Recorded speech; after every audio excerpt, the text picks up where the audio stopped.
Frelsestund nummer 6. Halleluja. Takk og lov. Spennende det. Døyligt det. Virkelig døyligt. Rom Tuccio. Rom er bra Tuccio. Fra Nuccio til Tuccio. Hør her. Hette du hørst før, ta vøyte. At om du skal, men kanskje ikke før skulle King James, nå hørte du ordentlig, ta ekta i at her røyna. Tutt, etter King James. Guds røyna ekta av Bibel. Rattlise seitjan fyrir. At om du skal hjotta vid tunne munne, Herren Jesus, og skal tryggva ut tunne hjärsta, god til vi røstan fra tømmen deg, så skal du være frelstur. Tog vi hjärstan og tror med vår til rettvise, og vi munnen vil jottan gjør til frelso. Vi munnen. Hva stender her? At om du skal hjotta vid tunne munne, Herren Jesus, og skal tryggva ut tunne hjärsta, at God hever røst han fra tømmen deg. Det måste du tryggva. Det stender i 4:15 at om Kristus ikke er røstur, så er okkara trygg til fanøydes, så er vi enn synden okkara. Kvoi, til han var given opp for okkara synder, og han var røstur attur for okkara rettforskjering. Det stender i Romerbrevet 4. Jo, godt å kjenne Guds åresynder. Halt avmyndelig godt. Rom 4:25. Som var given opp for okkara misgjerir, og røstur var attur for okkara rettforskjering. Han var given opp for okkara misgjerir. Given opp til deg. Han døy for okkara synder, men han røys opp for okkara rettforskjering. Hvis han var deg og ikke risen attur, så enda jeg okkara tilvære her. Til vidt er sett inn i han. Hvorst det som God gjør det i Kristi, han er en 17 Adam. Det tar seg 4:15 nekvom. Han er en 17 Adam, som var sendt til å endurrøyse alt. Alt det som fall. Og i 4 Adam, det kom den 17 Adam og oppretta i, og vi skulle så plantast inn i 17 Adam, til å være vi trygg og han, og være døpt til hans, og fyllt jo honom. Halte jo, trygg og han, altså, her var han som akkurat frelser alt løyve. Takk lov, takk lov, takk lov.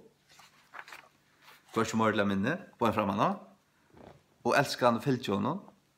Elskande fyllt jo honom, du. Det ville gjøre, ordentlig han. Han var given opp for okra misgjer, og var røstur attur for okra rettforskjering. Ja. Og så lykka vust som Jesus røys fra tom deg, lykka vust det at de som trygg av han, fjæla seg i honom, hadla seg av han, heva han som sitt alid, heva han som sin øynasta trost, øynasta alid, øynasta trygg frelse og evet liv. De som livet og i trunne, dødje tøy trunne, de ryser opp. De vil røst opp av honom. De vil røst opp av honom. Og skjalt du? Så er det grunn 4:14, kom on. Gjemma kraft, kom on.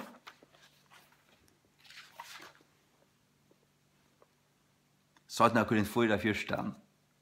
Vitande at han som røste opp Herren Jesus, skal røyse opp okkon øysene av Jesus, og skal framstille okkon vid tikkon, vitande at han til God Fægir, som røyste opp Herren Jesus, God Fægir røyste opp Herren Jesus, skal røyse opp okkon øysene av Jesus, by Jesus. Det er Jesus som kommer å røyse meg opp. God Fægir og Jesus, God Fægir, Jøgn og Jesus, kan man sige. Jeg kommer å være røster opp. Hvis jeg da gjørna kommer, så kommer jeg å være røster opp. Den rødden, det kommer å høre, vet jeg meg fra dem deg, og til Jesu rødd. Det stender i Johannes 5. Det stender i Johannes 5. Hans er rødd. De deg skulle høre rødd sånn er gods. De som høre rødd hans er skulle liva. Dupp.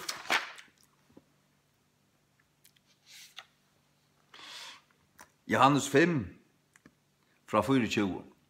Sannliga, sier tikkun han nu høyrer året mot, og tror av han som sendte meg, hever evigvarande liv, og skal ikke komme inn i fordøming, men i ferden iver fra deia til livs. Sannliga, sier tikkun, han tog med kjemur, og nu ta i hinne deie skulle høyra rødd, Guds sonar og de som høyra skulle liva. Ja, skulle liva. Til at ans og fægeren hever liv i seg sjálvun, så det hever han givet til sonen at heva liv i seg sjálvun. Og hever givet honom mynteløyk at halda døm òsne, er til at han er menneskesoneren. Undrest ikkje å hetta, til at han tøyme kjemur, og i kvarjon ødl som er i grøvunnen skulle høyra rødt hansara. Ødl som er i grøvunnen skulle høyra rødt hansara. Og skulle komme fram ur grøvunnen, rus opp, de som har gjort godt til livsopprøsnar, og de som har gjort illt til heldømingar opprøsnar. Det er ikke det at du er frelster av denne gjerun, det vet vi vel. Man skal omgående fettle i sånne dumma grøv som det. Hvis jeg ikke er godt, så kommer jeg til himmels. Nei. Du er frelster av nøye vi trygg til gau versk. Du skal være frelster, og til bæra vi trygg av Jesu Kristi fullgjørda versk, så lever du og god litt liv, og i trunn av han. Du bærst avvøkst, god til dårdar. Ja. Les Efesus 2, 8-20, som vi langt har ikke fram oss nu. At det er rettelig sentralt, tog byrja vi tog, det forklarer altså øvmyndelig av avvårstu. Halleluja, takk lov.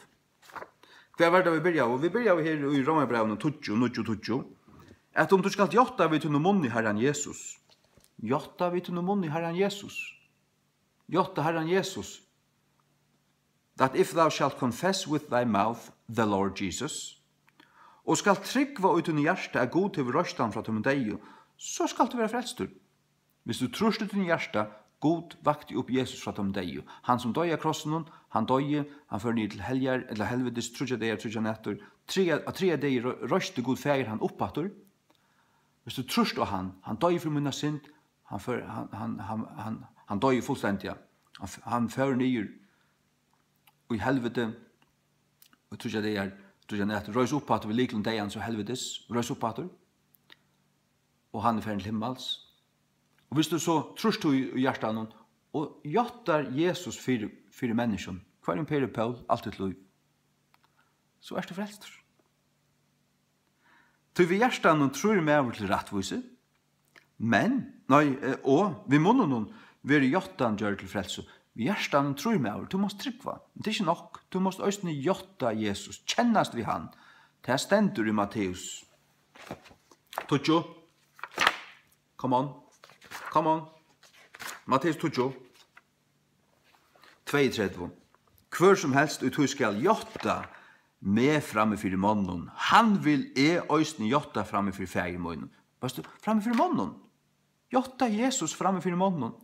Det er bare flest av sjømannsømmen under 26. januar, kvart i nødjo, mikkveld, midt i misjonsvikene, mikkveld.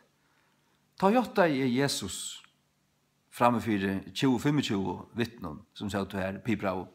Jotta Jesus, be han frelsamme, og ble frelst. Det stod nekva, ristist, nøtrei. Men hver som helst skal evnokta med framme for mannen, han vil østni evnokta framme for fægermånen som er i himne. Du måst ikke evnokta Jesus. Det måst du ikke gjøre. Ikke skammast vi han. Du måst elska han.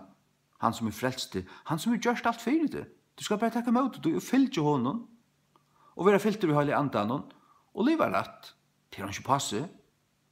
Ikke ta du elskar han, ikke ta heilig andan på ut der. Du er fotler takksame, fotler fri og glede om du er frelse, så vil du liva fyrir han. Det vil du, det vil jeg. Herren sikten til tess, bare framan, amen.